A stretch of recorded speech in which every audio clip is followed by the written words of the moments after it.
They only call when they want something, so I finally went silent. You ever realize your phone only rings when someone needs something? I don't mean friends checking in or random, "How are you?" texts. I mean full-blown family call chains like, "Hey, are you busy? Can you give your sister a ride to the salon? You're coming by later anyway, right? Can you bring grandma's meds? Can you just stop at the store and grab a few things? Nothing major." It's always "can you," never "how are you." For context, I'm 22, full-time student, part-time job. I live with my girlfriend in a rented apartment across town from my family. It's not far, but far enough that if you're asking me to drive across the whole city just to hand-deliver a smoothie because you forgot it, I better be getting a thank you or gas money or at least a damn smile. That's never how it goes. This has been my dynamic with them for years, especially the last 3. My parents, 2 sisters, and grandma all have me on speed dial for anything and everything. Never anything urgent, just convenient stuff. Like I'm the family Uber, tech support, emotional sponge, and errand boy all in one. They don't mean to be malicious, but they also don't try to not be selfish. Let me rewind to last Friday, the final straw. I was finishing a shift at work, totally fried. I just pulled 6 hours on my feet and was looking forward to collapsing on the couch with my girlfriend, maybe ordering some takeout, watching a show, normal Friday stuff. Then I get the text from my younger sister. "Hey, can you grab me a smoothie from that place by the mall? Banana blueberry one, THX. No, please. No, if you're near. No, nothing." Now here's the kicker. She was literally at the mall earlier that day. She just forgot to buy it. I text back, "You were just there though." She replies, "Yeah, but I didn't want to carry it while shopping lol. You drive anyway." Like I was already in the car. Like I didn't have my own life. Like I wasn't exhausted after work.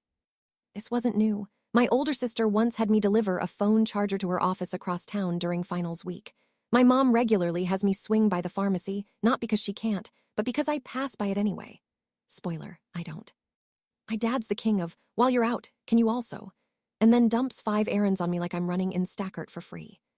I've tried to set boundaries before. Gently, I've said, "Hey, I'm kinda busy," or "Can you ask someone else?" They always guilt trip me. It's just one thing. You live closer. You're young, you've got energy. I started to feel like I existed purely for their convenience. Back to the smoothie. I said no, first time ever, just a simple, "Sorry, not up for it tonight." And she replied, Seriously, it's not even far." Didn't ask if I was okay. Didn't say thanks anyway. Just hit me with that annoyed, like I'd let her down for not dropping everything and driving across town for a $7 drink. That was it. That was the moment. I put my phone on Do Not Disturb. I sat down with my girlfriend. We ate dinner. We laughed. I didn't check my phone for the rest of the night. And for the first time in forever, I felt free. Next morning, I had 12 missed messages.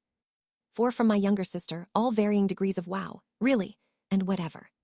2 from my mom, "Can you call me when you get a minute? Is everything okay?" And 1 from my dad, which just said, "Give your mother a break." No one asked me how I was. No one said, "Hey, are you okay?" Not even sarcastically. It was all about how I had dropped the ball on their expectations.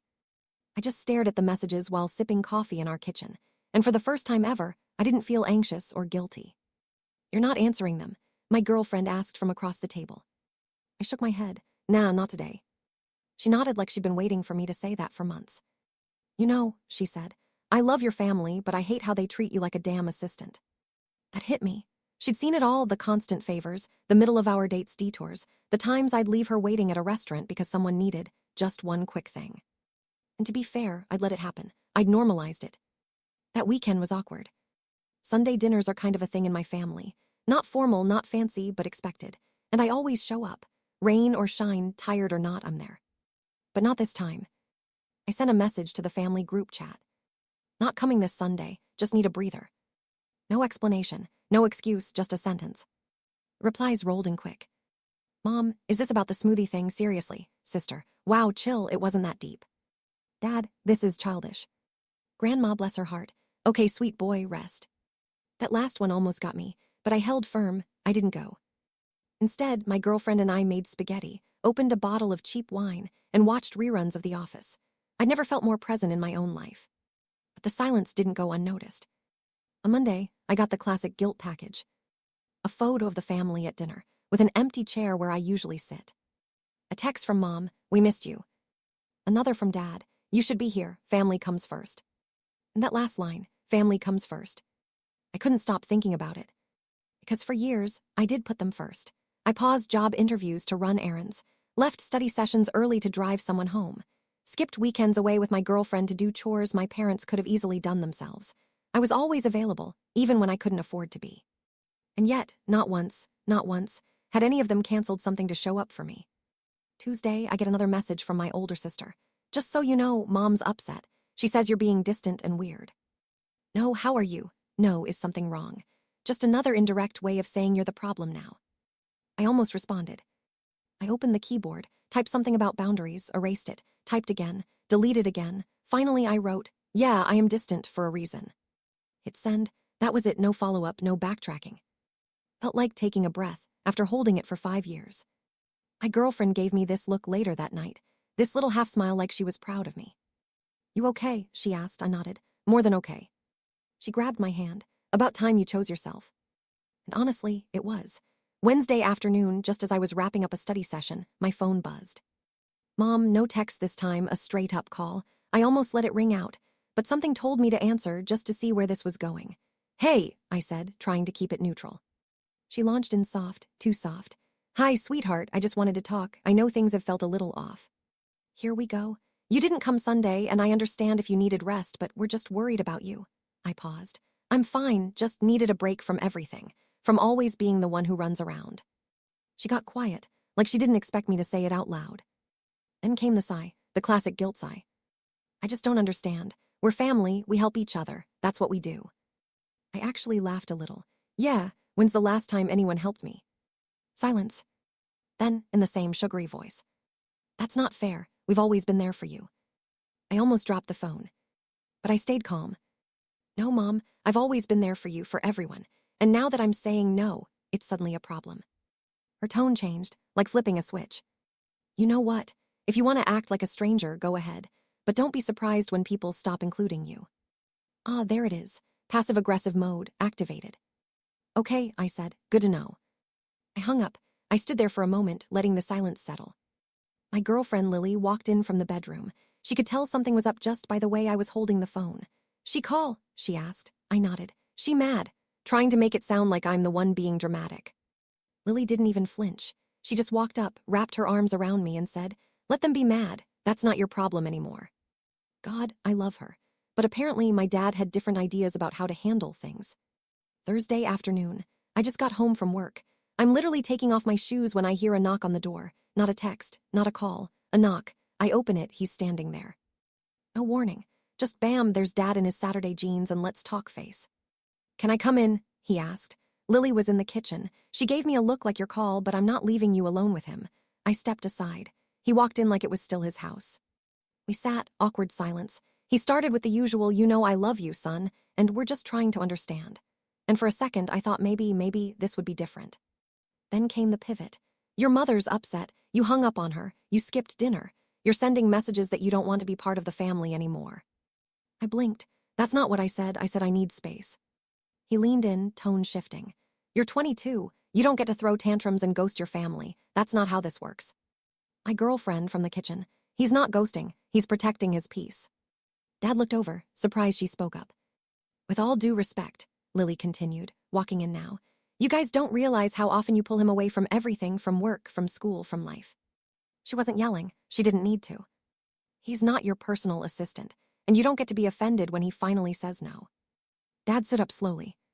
I came to talk to my son. I didn't come here to be lectured. I stood up too. Then maybe you should have called first. He stared at me for a second, not angry, just stunned, like he couldn't believe I was setting a boundary. I'll let you cool off, he said finally, but think about what you're doing. You're pushing us away. I nodded. Maybe it's time I did. He left. Lily walked over, grabbed my hand again. You okay? I think so, I said. Actually, I feel lighter. She smiled. Good. Now we're making tacos and watching garbage TV. You're officially off duty. It was around 9:45 that night when my phone buzzed again. Just a single notification. Voice message from Grandma. I sat up on the couch. Lily glanced over from her side of the blanket. Who is it? I turned the screen toward her. My grandma. Lily paused the show. Play it. I hesitated for a second, not because I didn't want to hear it, but because I knew it was going to hit different. She's always been the soft spot in my family. No manipulation, no guilt tripping, just pure, old-school, cardigan-wearing, cookie-baking love. I pressed play. Her voice came through slow and gentle, like a warm cup of tea.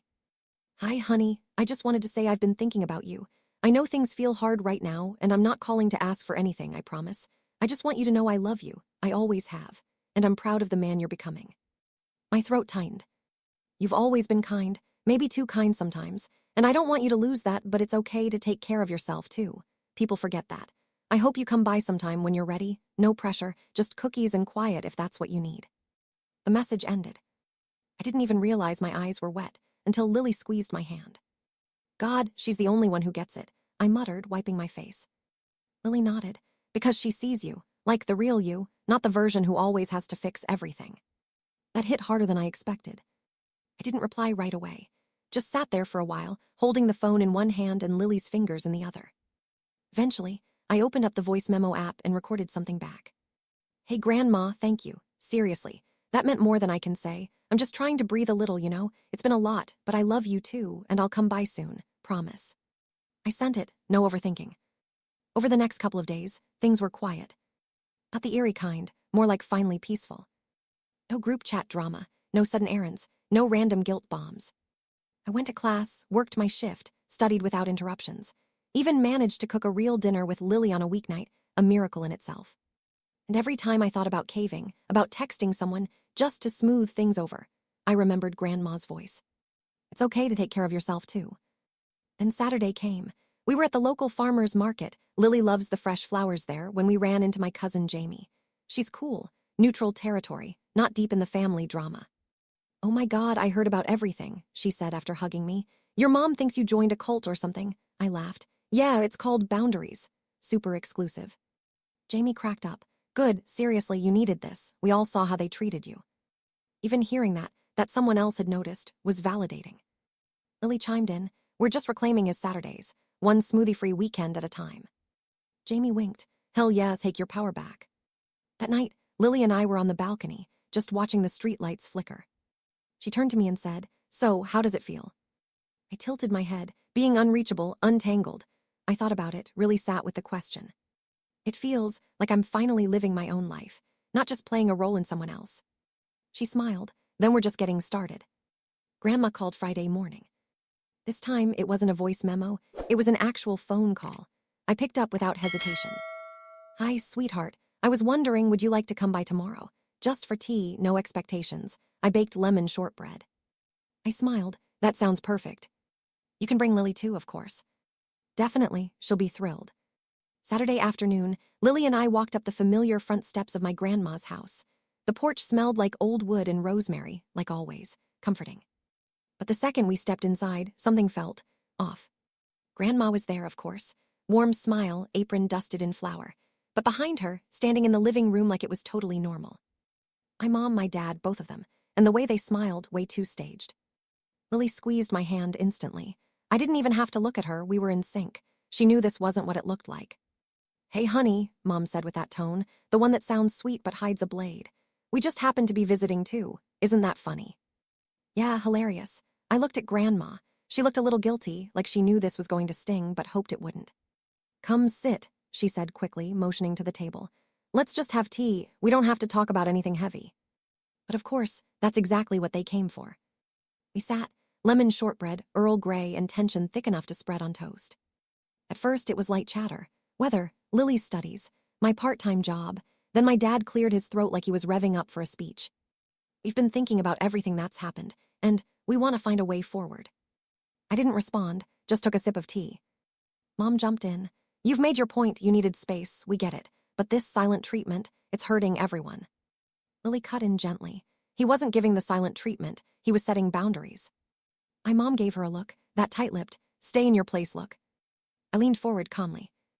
You ambushed me, here, in Grandma's house, after I told you clearly what I needed, and now you're framing it like I'm the one who's being unreasonable.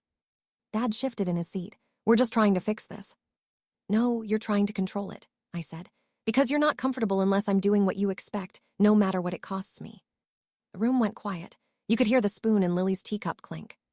Grandma finally spoke. I invited them, she said softly. I hoped maybe if we all sat together it would feel easier. Her voice cracked at the end. That's what got me. I turned to her. I love you, Grandma. I always will. But this wasn't okay. You don't get to trick me into a confrontation just because you're tired of the silence. She looked down, ashamed. I'm sorry, I just miss you. I softened a little. Then just call. Just say you miss me. Don't try to fix something that broke for a reason. Lily stood up first. That was my cue. We're gonna head out, I said. Mom looked like she wanted to say something dramatic, but maybe she saw something in my face, something different. She didn't. As we reached the door, Grandma whispered, I really did bake just for you. I believed her. I really did. But I still walked out. In the car, Lily was quiet for a moment. Then she said, You were strong back there. I shook my head. I felt like a wreck. Strong and wrecked aren't opposites, she said. Sometimes they're the same thing. That stuck with me the whole ride home. It was 1:12 a.m. when the message came in. Mom, you really hurt us. You don't even care, do you? You've become so cold, I don't recognize you anymore. You broke this family. I hope you're proud of yourself. I stared at the screen for a solid minute, not shocked, not even angry, just done. She didn't ask how I was, didn't ask if I was okay. It wasn't about me at all. It was about how I made them feel. Typical. I locked the phone without replying. Lily was asleep next to me, hand draped over my chest. I wrapped my fingers around hers and closed my eyes. Next morning, I woke to the smell of cinnamon and something floral. There she was, Grandma, standing in our doorway with a Tupperware of cookies and a small bouquet of daisies. I knocked, but I figured I'd just let myself in. She smiled gently. Lily got up to make tea. I sat with Grandma at the table. I know you didn't ask me to come, she said, setting the cookies down. But I wanted to see you. No surprises this time, just me. We sat in silence for a moment. Then she added, I read what your mother wrote. She showed me. Said she thought it would make you feel something. I sighed. It did, just not what she hoped. Grandma didn't defend her, didn't make excuses. She just nodded. She doesn't understand that love isn't owed. It's built, and she never really tried. I looked up at her. You're the only one who never asked for anything. She smiled sadly. Maybe because I never had to. You gave so much already. That was the moment I knew. I wasn't going back. No more half conversations. No more guilt trips disguised as love. No more bending just to be accepted. I'd burned the bridge, quietly but thoroughly. Except one plank remained, for her. Can I still visit you? I asked. Her eyes welled up. You better. I'll start charging you rent if you don't. We both laughed. It's been 4 months now. I changed my number, blocked most of them. I didn't post a dramatic goodbye on social media, didn't make a speech. I just disappeared from the roles I was forced into. Lily and I are better than ever. We have slow mornings. We laugh more. I don't flinch every time my phone buzzes. And Grandma, she gets all the visits, all the calls, all the cookies and dumb memes I can send. Sometimes you can't fix a family. Sometimes they don't want to be fixed, just obeyed. But you can choose peace. I did, and I've never breathed easier.